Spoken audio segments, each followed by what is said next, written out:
On intent? Okay.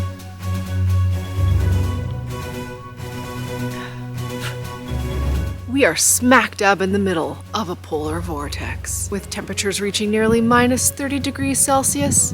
It's had the locals saying it's felt cold enough to freeze the beak off a penguin. Speaking of animals, and all living creatures for that matter, during these frigid times, let's all do what we can to help keep them warm and comfortable. Michigas, over to you. Hi everyone, welcome back. I hope you're all doing well. Thank you for that update, Foxy Roxy. And yeah, so it has been very cold in our neck of the woods and generally around this area for the last week. Been really cold, so hard to go outside, hard to do anything outside. It's short 5 to 10 minute walks with the dogs, just a few times a day, and we're at the tail end of it now. It's only minus 10 degrees Celsius today. It's snowing. Glad that that phase is coming to an end, but yeah, that's just winter around here. It's the way it goes. So lots of indoor activities, baking bread, making dinner, cleaning the house, working on things like, you know, more things. I sort of talked a little bit about just trying to work through some things in my life. One of the other things I did was I bought new editing software. So that's also just been weighing me down. I've been trying to learn it, just trying to learn my computer more. I'm just not tech savvy. I'm honestly, here I'll tell you a secret. I'm honestly surprised that I can put out a YouTube video almost every week because I just like push some buttons and like cross my fingers and toes and close my eyes, and somehow once a week, almost every week, a video comes out. So I'm just not good with it. And it's forced me to have to learn about my computer more and organizing my computer more, filing things properly. Storage management is a huge thing. So that has just been something I've been spending hours upon hours upon hours working on. For those of you that love to know the updates on the pets, Lenny got neutered. Len! You don't got no more balls, Lenny! Len! You don't got no balls, Lenny! Kinda missing, you're missing an eye, you're missing your balls now. Len. The day after, he's pretty happy though, you guys. Lenny.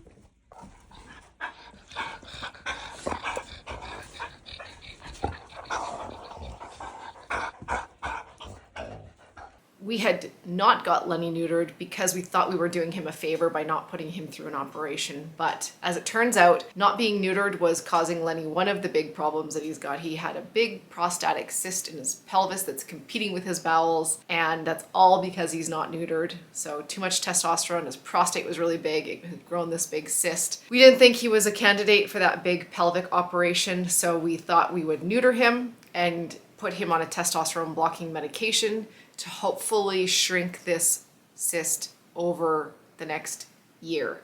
So in 6 months, I think we'll check to see, we'll do another scan and see if it's smaller, because it is a problem for him. Clyde also had surgery the same day for a dental thing and some cysts removed. Oh, this is just too priceless. Iki and Ike. Hi, Len. Clyde's got his pants on. He's happy. So he doesn't chew at the stitches. It's that or the cone, you guys. That or the cone. You don't want the dreaded cone. No. Happy birthday, Steve. Great. It's a big day here. A quick funny story. It takes me about an hour and 15 minutes to drive to the vet in the wintertime. So I have to leave pretty early in the morning to make that appointment to get Clyde and Lenny for their surgeries. So I'm out early in the morning to leave, and don't I have a flat tire? I probably got the flat from the night before, which I had just driven home from the cliff cabin. Anyway, I jump in Steve's truck because I'm gonna have to take his truck to make it there on time. And then he remembers last minute that he doesn't have truck insurance anymore. It had run out the day before. So I thought, oh, okay, well, I'm either gonna have to cancel the appointment, which we had waited a month for, or we try and change my tire. 45 minutes later, we get my tire changed. I get to the vet clinic and I'm late, but they still take the dogs and do their surgeries. So while they're in the clinic, I go to a tire shop to get my tire fixed, and I'm sitting there waiting, and there was this guy walking around, and he came up to me and recognized me from the videos because he watches them. So we chatted for a while, and he carried on his way, and then my tire was ready, and I went to go pay the bill, and he had paid for my tire fix. So Dave, if you're watching, thanks for paying for my tire. That was really sweet of you. Luna is doing great. She has honestly brought so much life to the pack of dogs in our house.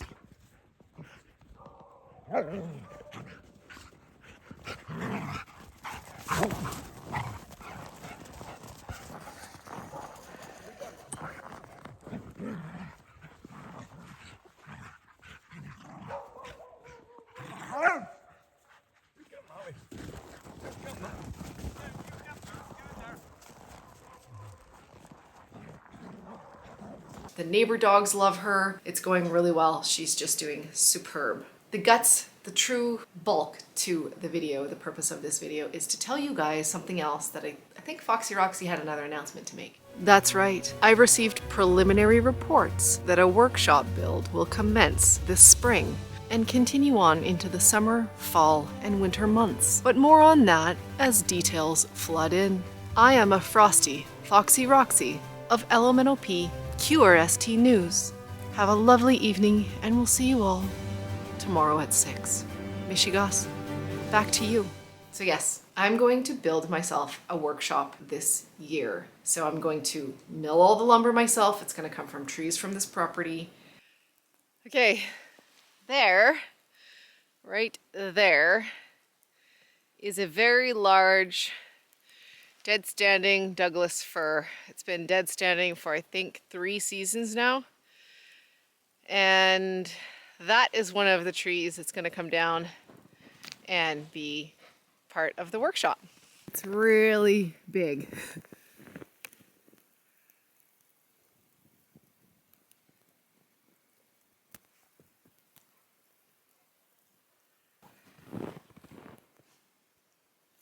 I'm so excited because if you've been around for any length of time and seen the majority of the videos, you'll know that I don't have a proper woodworking shop. And I often don't do a lot of things because I don't have the space. So that is the big kind of like plan, the big news for me this year, which is really exciting because it's going to be here on this property, which means that I don't have to travel so far to just go work on something for a few hours. Like, I'm really looking forward to it. We're in the planning phases of trying to figure out where to put it exactly. Do we keep it up closer to the house here, or do we put it down by the sawmill?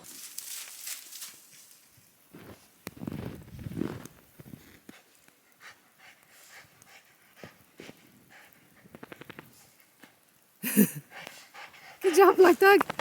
Good job. Oh yeah, let's go, let's go.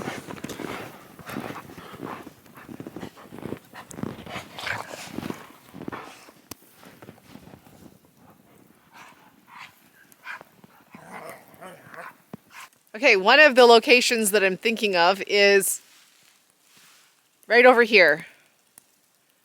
There's my sawmill. And I had really wanted to think about getting rid of these cedar trees. This one is dying anyway, but Steve doesn't want to get rid of them. I'll work on that. Otherwise, somewhere in there maybe, or maybe I'll get rid of that shed, move my slab rack and tuck it in there. That's one option. I guess another option is just over here in that area. One of the other spots I have in mind is kind of where the doghouse is, and I'd get rid of the doghouse. I think I'm going to get rid of the doghouse anyway because the dogs don't use it. So the benefit to having something up in that area, that treat area, is that it's easiest to hook power up because there's power in the carport. There's no power down at the sawmill. There's pros and cons to both. But as we sort those things out, I guess the reason why I'm talking about this and sharing this with you guys is because I am planning it now, and I kind of want to hear from people who have built a small workshop before if there's something that you would do differently, or you could do differently, or you really suggest to do or not to do based on your personal experience. So the size, for reference, of what I think I'm gonna build, I think the biggest it's gonna be is 16 by 16 feet. That might seem too small, but I feel like that's a reasonable size workshop for a DIYer. Like, I'm not building homes or anything like that where I need to have a ton of space. 12 by 16 or 16 by 16. 12 by 12, maybe. Is that too small? 14 by 14. Keeping in mind, I'm not really buying lumber, I'm milling it all, so I don't really need to stick to exactly those dimensional lumber dimensions. The roof I will use, hopefully we're getting our roof redone again this year. A portion of it, the portion that keeps sliding. And we need to put thicker steel on to put snow guards on that area. So I'm gonna use more salvaged roofing material. Yeah, so I'm not gonna be relying too much on a lumber store. Was the point of that. So I don't really need to stick to those dimensions exactly, although I do know it's easier to do that. But yes, so lay it on me. Keeping the suggestions reasonable, like not too many things, but like 1 or 2 big things that you guys have advice for. And that's pretty much it. So I imagine it's gonna take me, you know, spring, summer, fall, and it'll be something I can work on over the winter. And I kind of have, like, I don't know, a new series of videos in mind to do with the workshop and all sorts of fun things. As soon as the snow is gone and I can get to milling, we'll be milling and building a lot this year. Yeah, that's it.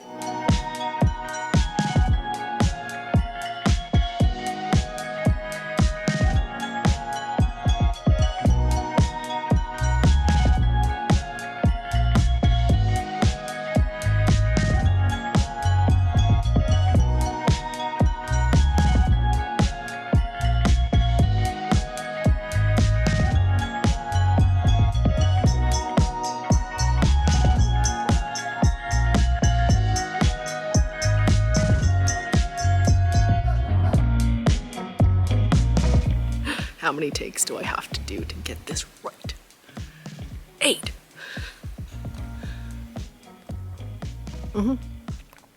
In 10?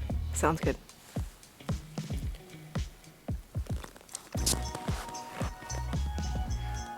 Bear, Clyde, it's too cold. Come on, come on, come on. Let's try with the hat.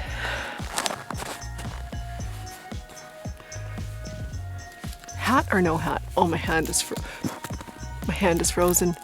How does this attach? Velcro. No? More on that as news comes in, as reports continue.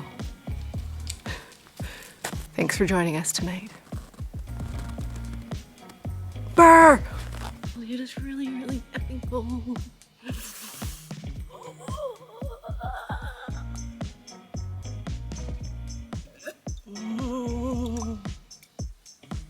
Brr!